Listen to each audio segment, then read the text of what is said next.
The morning after our wedding was supposed to be the start of forever. I remember waking up to the scent of ocean air drifting through the cracked window, the soft rustle of sheets beside me, and Emily's bare shoulder rising and falling with each breath. For a moment, everything felt perfect, the kind of quiet stillness you get only once in a while, when life actually matches the dream. We'd gotten married the night before at a small cliffside venue in San Diego. Nothing extravagant. Just family, a few close friends, and the kind of sunset you couldn't script if you tried. Emily had looked like something out of a dream. White lace, subtle makeup, that quiet confidence she always carried like armor. I remember thinking, how did I get this lucky? It's strange how fast that feeling can sour. She was still asleep when I got out of bed. I didn't want to wake her. I figured I'd make us breakfast. Maybe surprise her with the stupid little heart-shaped pancakes she always pretended to hate but ate anyway. The kitchen in the Airbnb was small, cozy, modern. A vase of flowers sat in the center of the island, and someone had left a local paper folded neatly beside it. And there, just beside the paper, was her phone. Not her usual phone, the one I'd just upgraded for her as a wedding gift. This one was black, generic, definitely older. Her work phone. The one she kept on silent and claimed she rarely used. I'd seen it maybe twice since we started dating. She'd always called it a backup, just for emergencies or client check-ins. It was lit up. The screen hadn't locked. And the banner at the top said, Ryan Work. That name, Ryan. I knew it. She'd mentioned him before. He worked in her department. She talked about him in passing, always with that tone. Oh, Ryan? He's harmless. Followed by a casual brush of her hand or a roll of her eyes. I had no reason to doubt her then. But now, I don't know what made me look. Maybe it was just instinct. One message read, You left your scent on my sheets. The one above it was a photo. Dim lighting, hotel bedding, a bottle of wine in the corner. Her lipstick was on the rim of the glass. And the kicker? Last night was worth every risk. He'll never know. I stared at the screen. My stomach tightened. For a second, I told myself it had to be old. Maybe from before we got engaged. But the timestamp? 11:47 p.m. Just a few hours after we had left the reception and come back here. I hadn't left her side. Had I? She'd gone to take a bath. I remember that. Locked the door. Said she needed to soak and unwind. She was gone for nearly an hour. I'd assumed she just needed space. The stress, the nerves, the emotional whirlwind of it all. God, was I that naive? Before I could even process what I was seeing, I heard her footsteps on the stairs. I quickly flipped the phone over, face down on the counter. My hands were shaking. I grabbed a mug, pretending to be mid-pour as she walked in wearing one of my shirts and humming some tune I didn't recognize. Morning, husband, she said with a sleepy grin, wrapping her arms around my waist. Her skin was still damp from the shower. Her breath smelled like mint. She kissed my back, then moved around to face me, carrying something in her hands. I made us something, she said. Thought it'd be fun. She handed me a tablet. On the screen was a document about 8 pages long, titled, Our Marriage Agreement, Rules and Routines for a Lifelong Partnership. First, I thought it was a joke, something lighthearted. But as I scrolled, I realized she wasn't joking. There were actual rules, paragraphs, numbered points. Some read like control clauses. Rule number 3. All financial decisions over $500 must be discussed in advance. Rule number 6. Monthly and asterisk Macy goals will be reviewed every 30 days to ensure mutual satisfaction. Rule number 8. Each partner shall check in daily by 8 p.m. if not home. Rule number 11. Disputes will be tabled for scheduled conflict resolution time on Sundays at 6 p.m. There were 23 in total. She even had a section labeled Behavioral Expectations. My eyes flicked over to her phone, still sitting on the table, still holding the messages from Ryan. My heart was beating so loud I could barely hear her voice anymore. She was explaining something about building habits early and making sure we start strong. But it sounded like static. I forced a smile. This is detailed. I know, she beamed. But if we follow these, nothing will ever get between us. No secrets. No misunderstandings. Just clarity. Isn't that what you always said you wanted? I stared at her. She was so proud of this thing. So confident. Like she had no idea what I'd just read. Or maybe she did know, and this whole speech, this little pageantry, was her way of redirecting me. Throwing glitter in my face so I wouldn't see the smoke behind it. I wanted to ask about the messages. I wanted to hold up the phone and demand answers. But I didn't. Something stopped me. Maybe it was shock. Maybe I needed more than just a text to confront her. Or maybe, and I hate admitting this, I wasn't ready to know the truth. So I nodded. I told her we could go over the list together later. Then I kissed her forehead, told her I needed a walk, and stepped outside. But in my head, the message looped again and again. He'll never know. I didn't make it far that morning. Just circled the block a few times, pretending I was walking off the nerves. In reality, I was trying to figure out whether the bottom had already fallen out of my marriage, or if I was just losing my grip on reality. It's funny how quickly the mind rewinds when it's cornered. 1 minute you're sipping coffee, and the next, your brain is dragging out old memories like exhibits in a courtroom. Suddenly every shrug, every canceled plan, every shift in tone, they all get re-examined like pieces of evidence you never knew you had. And in that moment, I had a lot more than I realized. There was the late-night project deadlines she never wanted to talk about. The extra shifts, the last-minute work retreats, the networking events I was never invited to. At the time, I chalked it all up to ambition. Emily was always career-focused. She thrived under pressure, lived for promotion season. I admired that about her, respected it. Now, felt like a cover story. I remembered coming home one evening, maybe 3 months before the wedding.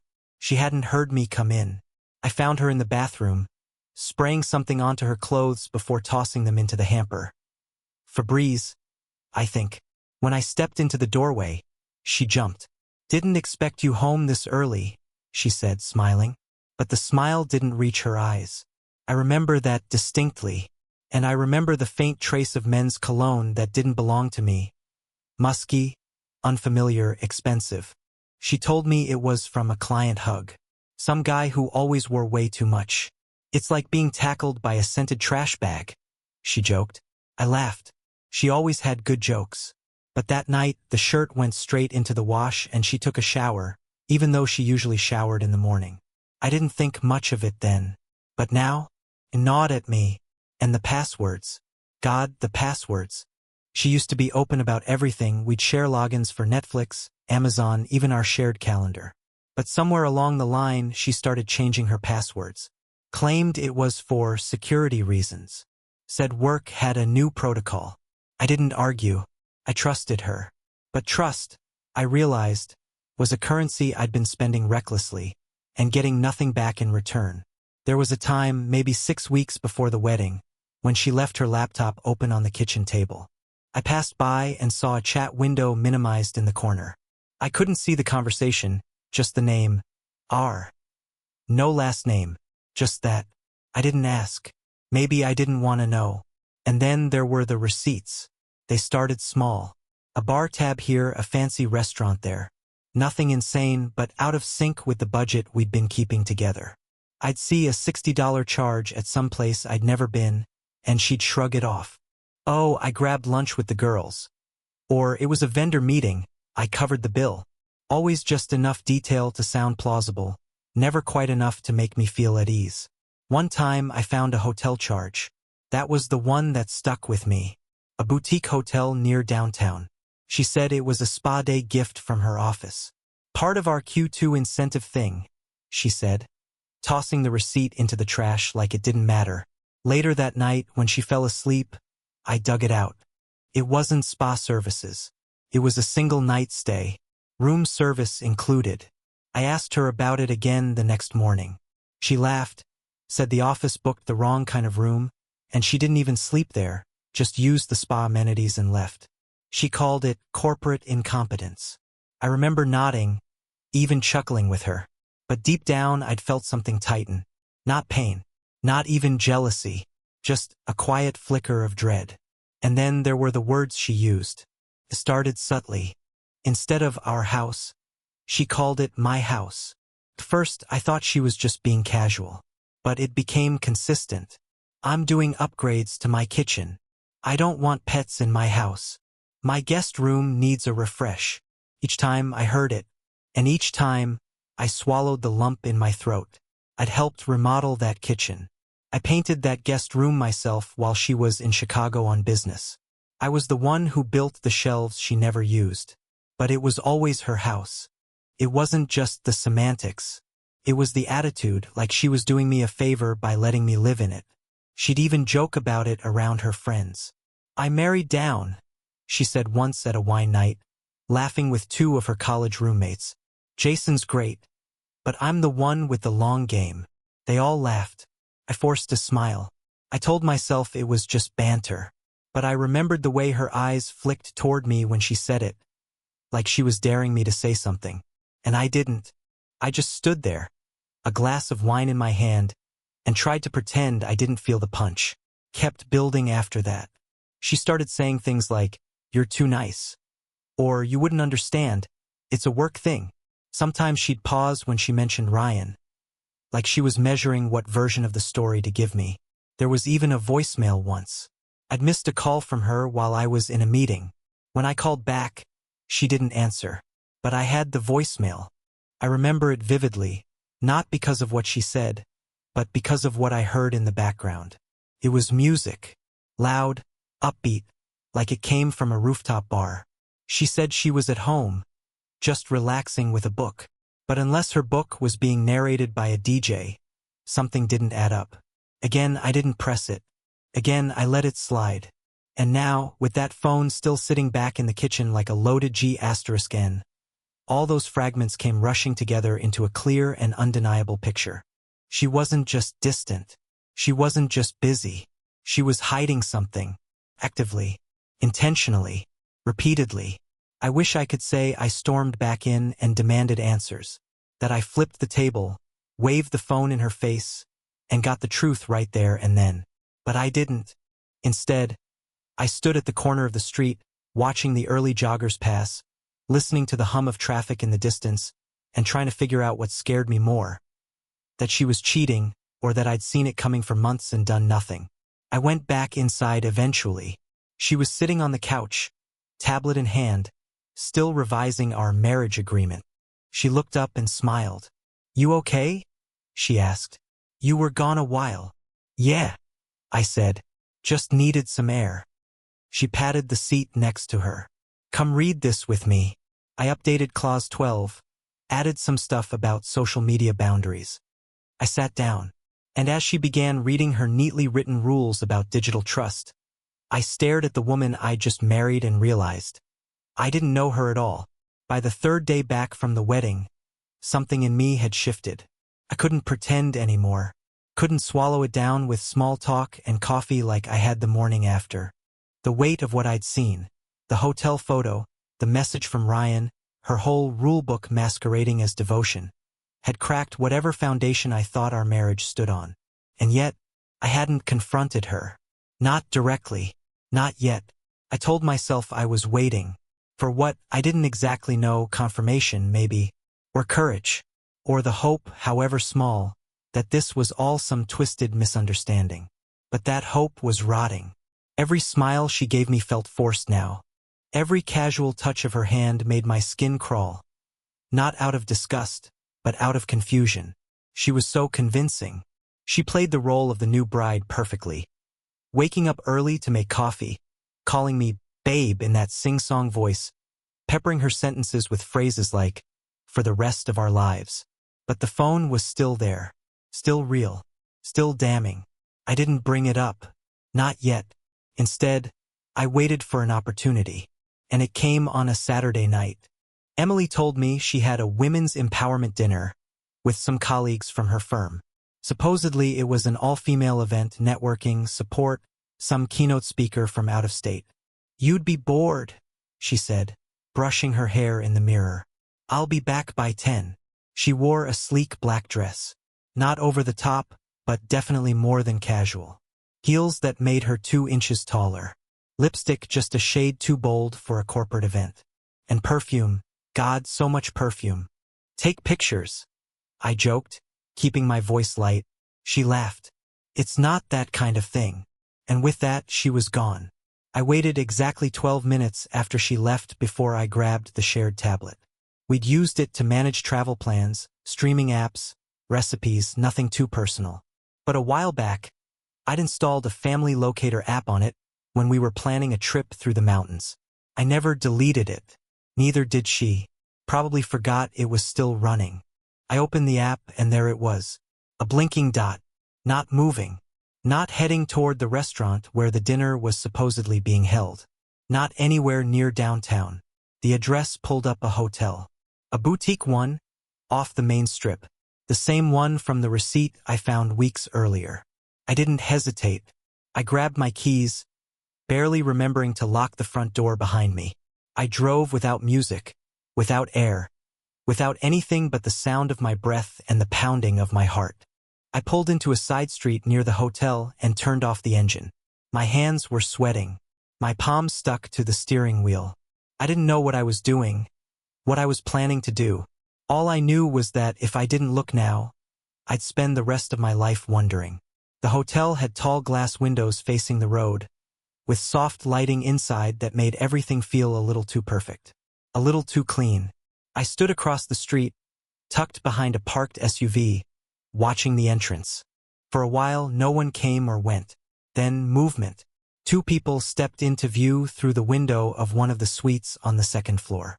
The curtains were half drawn, but not enough to hide what was happening.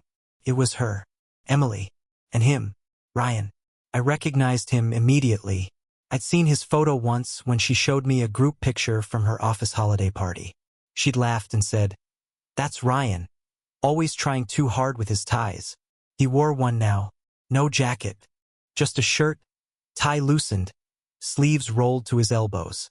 Emily was standing close. Too close. Her body angled toward his, head tilted back in a way I knew well, playful, inviting. She held a glass of wine. He took it from her and set it down. Then he leaned in. They kissed. Not a greeting. Not a mistake.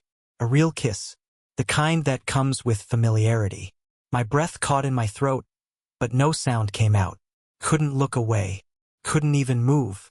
It was like watching a house burn with everything I owned inside and being too stunned to reach for a hose. She touched his chest, laughed, sat down on the edge of the bed. He followed. I turned away. I couldn't take any more. Back in my car, I sat in silence, gripping the wheel like it was the only thing holding me together. My stomach churned. My vision blurred. I didn't cry, not yet. The emotion hadn't caught up to the evidence. But one thing was clear now. This wasn't just a suspicion. This wasn't just a hunch. This was real. Confirmed. Undeniable. Emily was cheating on me. And the worst part? She looked happy. I drove home without thinking.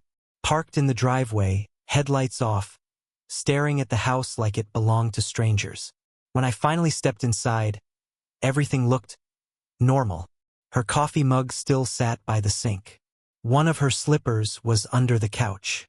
Her rulebook was still on the dining table, half folded, with a pen resting on top. I picked it up, flipped to the last page. Clause number 21. Neither partner shall engage in activities that betray the emotional trust of the relationship. Transparency is paramount. Fidelity is expected. She wrote that. She insisted on that. I remembered her tone as she read it aloud just days before, like it was gospel. I set the tablet back down and walked to the bedroom. Her pillow still smelled like lavender. I didn't sleep. I didn't even try. The next morning, she came back just before 9. Earlier than she said she would. She smelled like hotel soap. Her lipstick was gone. Her earrings were missing. "Hey," she said casually, kicking off her shoes. "Dinner ran long. I'm exhausted." She leaned in to kiss me.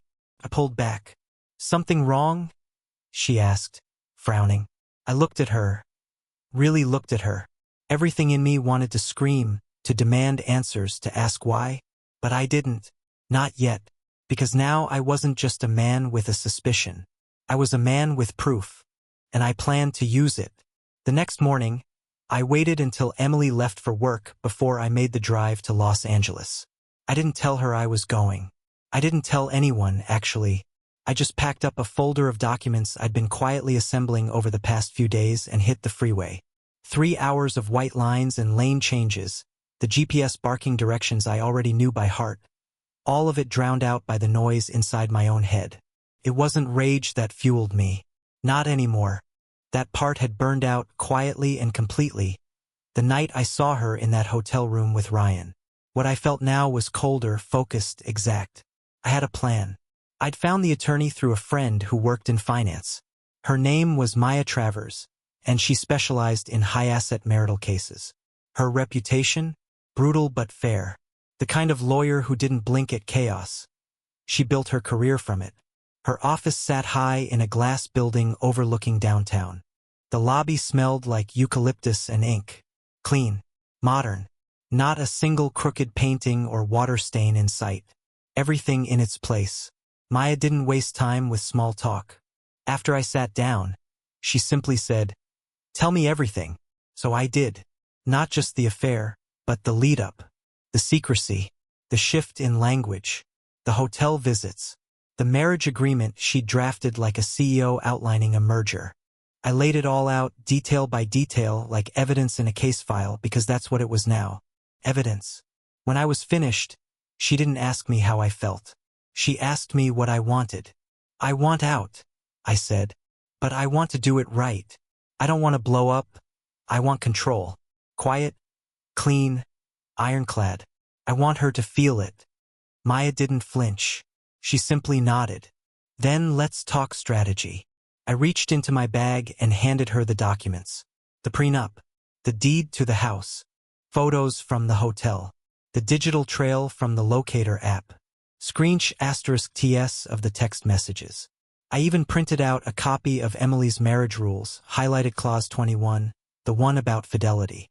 Maya flipped through everything with a kind of practiced calm. Her eyes paused only once on the property deed. "This was a wedding gift?" she asked.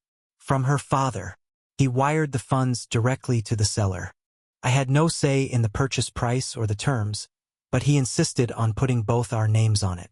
Said it was about trust." Maya nodded. "There's a clause here, right here in the fine print.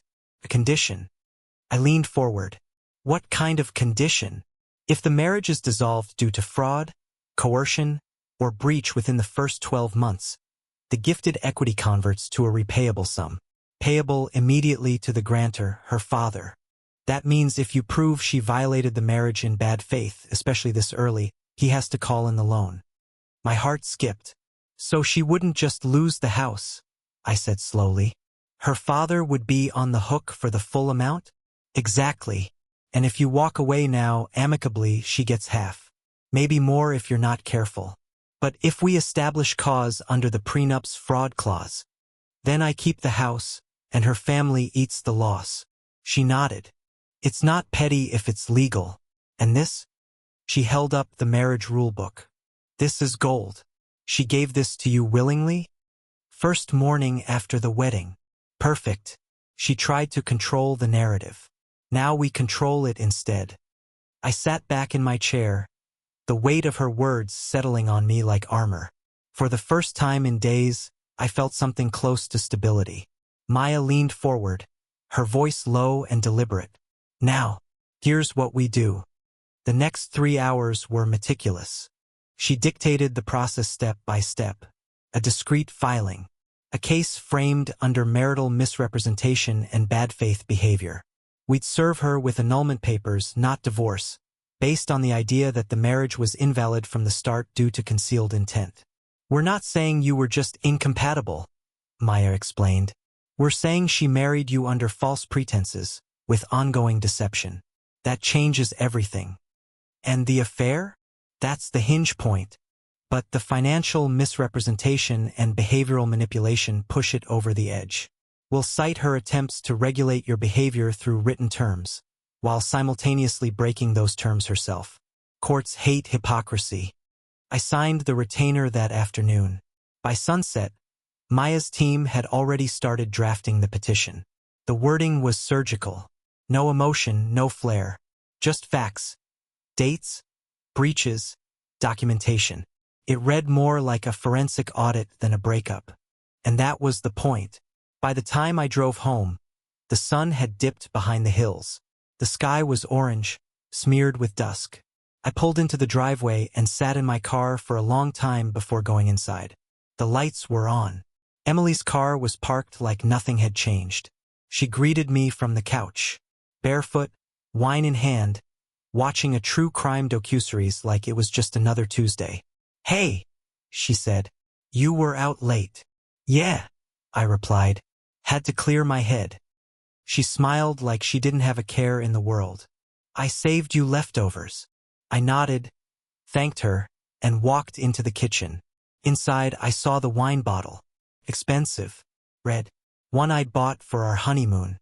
I poured a glass, sat across from her, and for the next hour we talked about nothing, weather, TV, work. She never once asked where I'd really been. Never once wondered why I didn't touch the leftovers. And all the while, the petition sat on my phone in draft form, waiting to be finalized. That night, I lay awake in bed beside her, staring at the ceiling, listening to her soft breathing. She had no idea, but she would soon. If Emily had any idea what was coming, she didn't show it. The days that followed my meeting with Maya were deceptively ordinary. She floated around the house like a woman playing the role of newlywed perfection, leaving love notes on the bathroom mirror, tagging me in throwback photos from the wedding, and referring to everything in the plural, our, we, us. She even posted a slideshow of our first week as husband and wife, complete with staged *TS of our breakfast table, a smiling selfie on our patio, and, ironically, a photo of the rulebook she'd written, captioned, "Love with structure is the kind that lasts." I nearly laughed. She had no idea the structure she'd built was about to be used as evidence against her. On the third morning, she hosted a planning call with her friends in the living room. I only heard part of it, but I caught phrases like sunset on the roof, signature drinks, and rehearsal playlist. When I asked about it later, she smiled and told me she was organizing a mini rooftop soiree to celebrate our marriage with her girls. I played along, nodded like I was impressed, told her it sounded like fun, and then I made a call. "Do it then," I told Maya. "Let's serve her during the party." "You're sure?" she asked. I didn't hesitate. "I want the curtain to drop while it's still raised." She paused, then said, "I'll have the courier ready." The day of the party was picture perfect. Clear skies, soft breeze, golden hour lighting that made the rooftops glow. Emily had been buzzing around all morning, barking orders to the catering team, arranging throw pillows like it was a photo shoot, and double-checking the drink menu against her Pinterest board. The playlist she'd curated looped upbeat, elegant music. Everything about the evening was designed to project one message. She had it all. She looked the part, too. Flawless makeup, flowing cream jumpsuit, gold necklace I bought her 6 months ago. The image of control, wrapped in charm. "You sure you don't want to stay for a bit?" she asked me, pausing as she adjusted a string of fairy lights. "The girls will love seeing you." I shook my head. "I've got a few errands, but I'll be back later." She kissed my cheek, already distracted. I walked out, got into my car, and parked 2 blocks away. Then I waited. Through the chain link on a neighboring rooftop, I had a clear view of the party. The laughter, the clinking glasses, the soft flicker of candles set in geometric holders. There were about 15 people in total, her close friends from college, coworkers from her firm, 1 or 2 influencers she'd befriended on social media. The kind of crowd that would post photos before the champagne finished chilling. At exactly 7:32 p.m., the courier arrived. Dressed sharp, clean-cut, looked like he could have been one of the guests. He walked right through the open rooftop gate, past the drink station, and toward the main seating area. Emily was mid-sentence, holding court with a glass of Prosecco in hand. The courier stepped up beside her, discreet but direct. "Mrs. Gallagher?" he said. She turned, surprised. "Yes." He handed her the envelope, said, "You've been formally served," and walked away without another word. At first, the guests thought it was a prank. Someone laughed nervously. One of her friends actually clapped, thinking it was some sort of planned entertainment. But then Emily opened the envelope, and her face changed. The blood drained from her cheeks. Her lips parted, but no sound came out. Her hands trembled as she read the header: "Petition for annulment, Superior Court of Los Angeles County." One page in, and her posture shifted. Defensive. Shocked, like she'd been splashed with ice water. By the second page, she was visibly shaking. The chatter around her died out as guests noticed her change in demeanor. Conversations trailed off mid-sentence. The laughter stopped. Music continued, but it felt awkward. Too cheery for the sudden silence that fell over the party. She flipped to the third page, the list of supporting evidence. Attached: a printed copy of the digital locator record, photos from the hotel, a **T of her text messages with Ryan, a signed statement confirming her extramarital activity, and, centerpiece of it all, a full transcript of her own marriage rulebook. At the bottom of the fourth page was the clause from the property deed. Should the marriage be annulled on grounds of fraud within 12 months, the gifted equity converts into debt. Her father's name was listed as the guarantor. That was when she dropped the envelope. Literally. It slipped from her fingers like it burned her, scattering across the table, a few pages catching the wind and fluttering across the rooftop tiles. She lunged to collect them, but her guests were already staring. Her best friend, Tessa, I think, asked, "Emily, what's going on?" Emily didn't answer. She couldn't. She just stood there, knees slightly buckled, mouth open like she was still trying to find the words. I watched from my car as the news spread through the group in ripples. Whispers, exchanged glances, the slow horror of realization. One guest picked up a sheet from the floor and read it. Another leaned in to confirm what they saw. Someone gasped. Another covered her mouth. Emily tried to smile, tried to salvage it. It's just some paperwork. Jason's being dramatic," she said, voice tight, too high-pitched. But no one laughed, because there, in black and white, was the truth. She wasn't the wife she pretended to be. She wasn't the queen of her social circle. She was a fraud, exposed in real time, in front of her curated audience. Holding a glass of Prosecco she no longer had the strength to lift. By 8 p.m., half the guests had left. By 8:15, the music was off. By 8:30, she was sitting alone on a lounger, the pages stacked in her lap, her phone in one hand, staring at it like it might offer a lifeline. I waited another 15 minutes before driving back home. When I walked through the door, she was already there, sitting at the kitchen table, wild-eyed, like she'd just climbed out of wreckage. "You served me," she whispered. I said nothing. "You humiliated me." I met her gaze. "No," I said. "You did that yourself. I just put it in writing." She stood up suddenly, tears streaking her mascara. "My father is going to lose everything if that clause is enforced. You should have thought of that before you decided I was your safety net. I didn't mean for it to go this far. You wrote the rules, Emily. You just didn't think they'd ever apply to you." She opened her mouth, then closed it. She looked down at the papers again, like maybe this time they'd say something different. But they didn't. The damage was done. The curtain had dropped, and she was no longer the star of her own performance.